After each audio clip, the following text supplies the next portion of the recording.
Dear learners, আশা করি তোমরা সবাই ভালো আছো।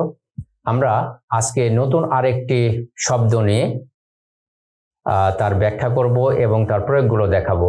আসলে সুন্দর একটি শব্দ যেটার অর্থ আমরা সবাই জানি। শব্দটি হলো লাইক। লাইক মানে পছন্দ করা, অথচ আমরা আজকে লাইক ভার্ব হিসেবে ব্যবহার করব না বা পছন্দ করা অর্থে প্রয়োগ শিখব না।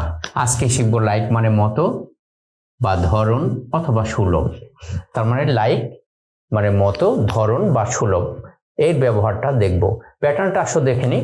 প্যাটার্ন হলো, লাইকের প্যাটার্ন হলো নাউনের পরে যখন লাইক দিব তখন সে আর নাউন থাকবে না, তখন সে অ্যাডজেক্টিভ হয়ে যাবে। তাহলে নাউনের পরে যে কোনো নাউনের পরে আমরা লাইক ব্যবহার করতে পারি এবং তারপরে যেটা হবে সেটা হলো অ্যাডজেক্টিভ ওয়ার্ড হয়ে যাবে। তো অ্যাডজেক্টিভ ওয়ার্ডটা কিভাবে আমরা ব্যবহার করব, অর্থাৎ কোনো কিছুর মতো। যখন আমরা নাউন প্লাস লাইক অর্থাৎ নাউনের পরে লাইক ব্যবহার করব তখন সেই শব্দটি অ্যাডজেক্টিভ হয়ে যাবে এবং তার অর্থ হয়ে যাবে কোনো কিছুর মতো। আসো দেখি কয়েকটি উদাহরণ দেখে নিই। যেমন ফাদার লাইক। ফাদার লাইক মানে বাবার মতো। এখানে ফাদার লাইকের সিমিলার ওয়ার্ড পাশাপাশি লিখে দেওয়া হয়েছে। দেখো, ফাদার লাইক মানে বাবার মতো, এর আরো সিমিলার ওয়ার্ড আছে ফাদারলি। ফাদারলি মানে বাবার মতো, হতে পারে বাবার মতো আচরণ, বাবার মতো ভালো মানুষ ইত্যাদি উদাহরণগুলো আমরা প্রয়োগ করতে পারবো এখানে। তো ফাদার লাইক মানে বাবার মতো অথবা ফাদারলি। অনুরূপভাবে মাদার লাইক মানে মায়ের মতো বা মাদারলি, একই অর্থ। যেখানে মাদার লাইক ব্যবহার করা যাবে সেখানে মাদারলিও ব্যবহার করা যায় অ্যাডজেক্টিভ হিসেবে। অনুরূপভাবে টিচার লাইক শিক্ষকের মতো বা টিচারলি, এ কথাটাও সুন্দরভাবে বলা যায়। ম্যান লাইক পুরুষের মতো। ম্যান মানে পুরুষ মানুষ, এজন্য এটা পুরুষের মতো দিতে হবে। ম্যান লাইক পুরুষের মতো অর্থাৎ ম্যানলি, এটাও অ্যাডজেক্টিভ ওয়ার্ড।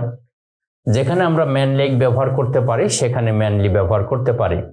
অনুরূপভাবে উইম্যান লাইক নারী সুলভ বা নারীর মতো।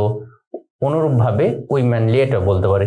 উইম্যান লাইক অথবা উইম্যানলি মানে নারী সুলভ বা নারীর মতো ইত্যাদি। আসলে মুন লাইক, এখানে তো মানুষের বিষয় শিখলাম, মানুষ ছাড়া অন্যান্য অবজেক্টের ক্ষেত্রে আমরা তা ব্যবহার করতে পারবো। যেমন মনে করো মুন লাইক মানে চাঁদের মতো। এখানে কিন্তু মুনলি দিতে পারবো না, এটা আবার মনে রাখতে হবে যে মুন লাইক মানে কি তাহলে অন্যান্য গুলোর মতো এল ওয়াই যুক্ত করে দিলেই কি শব্দটি হবে? না, হবে না। যেটা শব্দ সেটা শব্দ ঠিকভাবে লেখা হয়েছে, যেটা শব্দ হবে না সেটাকে as plus like, as plus noun হিসেবে আমরা ব্যবহার করব। যেমন অ্যাজ লাইক অ্যাজ মুন, চাঁদের মতো। অনুরূপভাবে বিস্ট লাইক মানে পশুর মতো, অ্যাজ লাইক অ্যাজ বিস্ট, এখানে বিস্টলি ব্যবহার করতে পারবো না। অনুরূপভাবে ওয়াটার লাইক, ওয়াটার লাইক মানে পানির মতো, অ্যাজ লাইক অ্যাজ ওয়াটার, যেভাবে আমরা ওয়াটারলি ব্যবহার করতে পারবো না।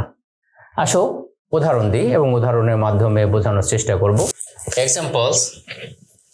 এক্সাম্পলস এ বলছে every teacher should show father like love to the students. Every teacher should show, প্রত্যেক শিক্ষকেরই দেখানো উচিত, প্রত্যেক শিক্ষকেরই দেখানো উচিত ফাদার লাইক লাভ অর্থাৎ পিতৃতুল্য বা পিতার মতো বা পিতৃসুলভ বা পিতা সুলভ ভালোবাসা। এখানে লাভ আছে নাউন ওয়ার্ড, তার পূর্বে আছে ফাদার লাইক, তার মানে পিতার মতো, এটা অ্যাডজেক্টিভ হিসেবে বলবে। যেভাবে ফাদার লাইক তার মানে আমরা ফাদার ইউজ করেছি, এখানে তোমরা ফাদার লাইকের বদলে ফাদার ইউজ করতে পারো। তো বিষয় হলো যে এই শব্দটা নিয়ে আজকে আলোচনা করছি, ফাদার লাইক, এই জন্য ফাদার লাইক দিয়ে ব্যবহার করা হয়েছে।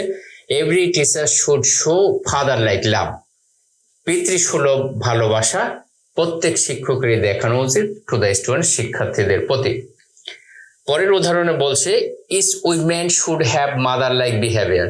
মাদার লাইক বিহেভিয়ার তার মানে মাদারলি বিহেভিয়ার, মাতৃসুলভ, এটা অ্যাডজেক্টিভ ওয়ার্ড, এটা নাউন। বিহেভিয়ার তোমরা দেখতে পাচ্ছ যে নাউনের পরে যখন লাইক থাকবে তখন সেই ওয়ার্ডটি অ্যাডজেক্টিভ হয়ে যাবে এবং প্রত্যেক নাউনের পূর্বেই তা ব্যবহার করতে হবে। যেভাবে বিহেভিয়ার তার পূর্বে মাদার লাইক দেওয়া হয়েছে, লাভ তার পূর্বে ফাদার লাইক দেওয়া হয়েছে। তাহলে মাদার লাইক মাতৃসুলভ বা মায়ের মতো। যেভাবে বলছে ইচ উইমেন শুড হ্যাভ, প্রত্যেক মহিলারই থাকা উচিত মাদার লাইক বিহেভিয়ার, মাতৃসুলভ ব্যবহার টু অল চিলড্রেন, প্রত্যেক বাচ্চার প্রতি। আশা করি ভিডিওটা তোমাদের ভালো লেগেছে। আজকের মতো এখানেই শেষ।